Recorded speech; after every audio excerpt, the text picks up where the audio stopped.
Hello po sa inyong lahat mga ka-crypto. Ako po si Pinoy Crypto Trader at sa video na ito ay atin pong pag-uusapan ang tungkol sa balitang ito kay Shiba Inu, kung saan si Ginoong Satoshi Kusama, siya po ang lead developer ng Shiba Inu, ay nagbigay daw po siya ng hint o palatandaan sa isang major collaboration. Ayan, isa po itong malaking parang partnership, kaya ayan, mukhang isa po itong magandang balita kung ah, magkakaroon ng isang major collaboration.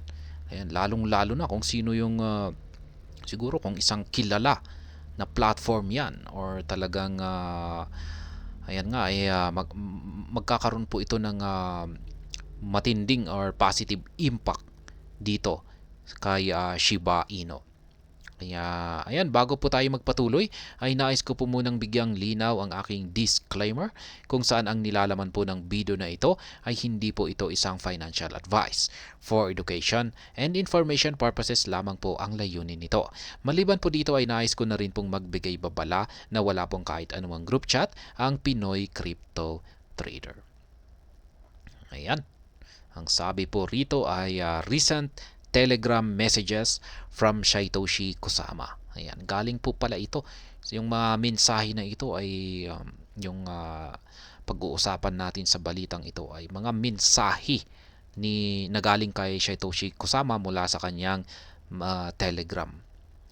Ayan, the enigmatic force behind the Shiba Inu community or Shiba Inu cryptocurrency have hinted at potential high-profile collaborations and a renewed focus on token utility.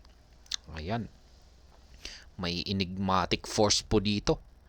Ayan, sabi rito ay mayroon daw enigmatic force. Ayan, sa likuran ni Shiba Inu. Ayan, kaya ano kaya ang enigmatic force na ito? Ayan, parang walang makakapigil na puwersa. Ayan, have hinted, ayan, at a potential high profile collaborations. Ayan, kung pag sinabi po nating high profile, yan ay matataas talaga yan, mga kilala, at hindi po basta-basta na mga tao, institution or organization, ayan, or individual. Kaya ayan, high profile na collaborations, at yan magkakaroon ng partnerships. Yan, partnership ang Shiba Inu. Kaya yan, maganda po yan. Yan, high profile na collaborations. Yan, maliban dyan ay may renewed focus sa mga token utilities. Yan, pag sinabi po natin renewed focus ay muli nilang pagtutuunan ng pansin or tututukan yung mga utilities ng token dito sa SHIB ecosystem. Kaya ayan, yan po yung dalawang matinding balita rito or announcement ni Ginoong Satoshi Kusama. Yan, magkakaroon ang community ng Shiba Inu ng mga high profile na collaborations, at maliban dyan ay ayan, muli nilang tututukan or bibigyan ng pansin yung mga utilities ng mga token utility. Yan, mga gamit ng mga tokens. Kaya, ayan. Sabi pa rito ay recent messages from Shiba Inu lead Satoshi Kusama on Telegram have sparked significant interest within the burgeoning community behind the popular meme coin. Ayan. Kung pag sinabi po nating burgeoning community or ay yan, yung word po na burgeoning ay mabilis na lumalago or lumalaki. Yan, rapid, sabi dito ay rapid growing. Ayan. Kaya ibig sabihin ay mabilis na dumarami yung community ni Shiba Inu. Yan ay yan yung dahil po sa linabas na bagong mensahe ni Ginoong Satoshi Kusama, ang lead developer ng Shiba Inu. Ayan, yung kanyang linabas sa kanyang Telegram ay yan, ito po ay nagdulot ng ayan, spark significant interest. Yan, ito po ay nagdulot ng isang matinding interest sa mga community ng Shiba Inu. Ayan. Napansin po nila ito at talagang pinagkaguluhan yung mga mensahe rito ni Ginoong Satoshi Kusama. Kaya ayan, behind the popular meme coin. Ayan. Tungkol po ito, syempre, basta maglalabas ng mensahe si Satoshi Kusama ay tungkol po yan kay Shiba Inu. Ayan, kasi nandyan po talaga siya para lahat ng pinag-uusapan natin dito ay may kaugnayan ito kay Shiba Inu. Ayan. The pseudonymous leader, ayan, pseudonymous leader, ayan, behind Shiba Inu hinted at engaging in discussion with very important individuals and prominent figures in the community for the project's next phase. Yan. Pseudonymous leader, yan, ibig sabihin yan ay hindi po talaga natin kilala yung totoong identity ni Ginoong Satoshi Kusama. Ayan. Gumagamit po siya ng peke na pangalan. Ayan, sabi niya rito ay nagbigay po siya ng isang hint o palatandaan. Ayan. Sa isang engaging na discussion. Ayan, yung magandang usapan, yung pinagkakaguluhan na usapan ng community ng Shiba Inu. Ayan, sapagkat ay meron daw yan very important individuals, mga importante, mga VIP na mga tao. At syempre mga prominent figures ang mga ito, mga kilala. Ayan. In the community for the project's next phase. Yan. Dito po ay lalabas po sila or siguro ay ipapakilala po siguro sila. Yan. Sa mga susunod na proyekto na ilalabas ng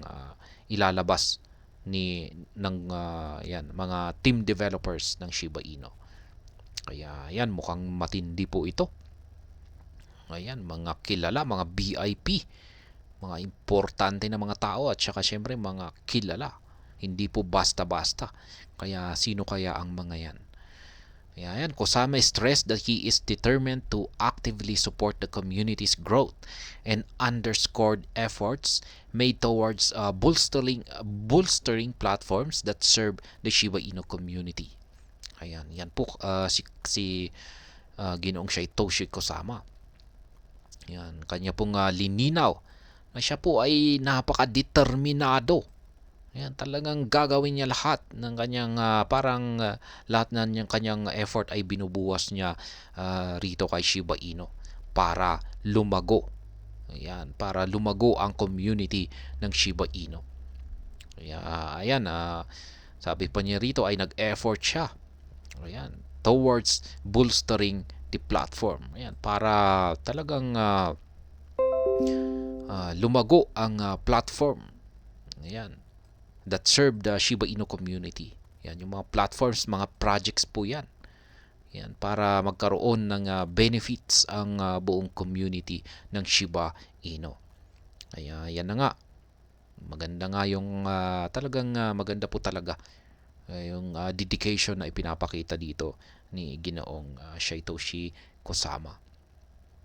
His intriguing mention that sometimes silence is the best weapon further fueled speculations about potential partnership and major collaboration in the pipeline. Yan, sabi pa niya rito ay yung silence raw is the best weapon. Yan, ibig pong sabihin yan ay yung pananahimik ay yan po ang pinaka-epektibong sandata. Yan. Kaya yan. Hindi po natin akalain na yung pananahimik pala ay pwedeng napaka-epektibo pala ng pananahimik lamang. Ayan. Kaya ito yung parang nagsilbi na mas lalong parang nagtulak sa mga speculations. Ayan. Ng mga potential na magkakaroon ng mga partnerships at saka major collaborations. Ayan, burns and usage. Ayan, dito naman po tayo sa mga pagsusunog at mga utilities, mga use cases ng Shiba Inu. Responding to concerns regarding the perceived low burn rates of the SHIB token, Kusama clarified the intrinsic connection between token usage and burns. It isn't about burn, it's about usage, he explained. Yan po ang sinabi ni Ginoong Satoshi Kusama.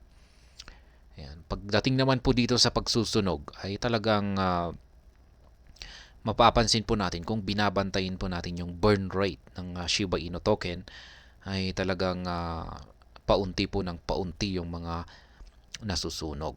Kaya ayan, mukhang humihina na po yung burn rate natin. Kaya ngayon ang masasabi naman po ni Ginoong Satoshi Kusama rito na ang connection daw po ng usage at saka burns ay ayan, it isn't about burn. Ayan. It's about usage. Yun po yung kanyang paliwanag dito. Kaya ayan, medyo talagang malalim siya kung magbigay siya ng mga kanyang mga pahayag. Medyo talagang hindi natin maintindihan kung ano nga ba ang kanyang ibig sabihin dito. Kaya mukhang ang sabi niya rito ay mas mahalaga yung usage. Yan po siguro ang ibig niyang sabihin dito kumpara sa burn o pagsusunog. Yan, mas mahalaga, mas malayo ang mas maganda talaga kung ang mas tututukan natin ay usage kumpara sa pagsusunog. Ayan. Please understand, the burn increases as the use of the Shibarium and SHIB and all tokens in the ecosystem increase. Yan naman po pala yung kanyang paliwanag dito.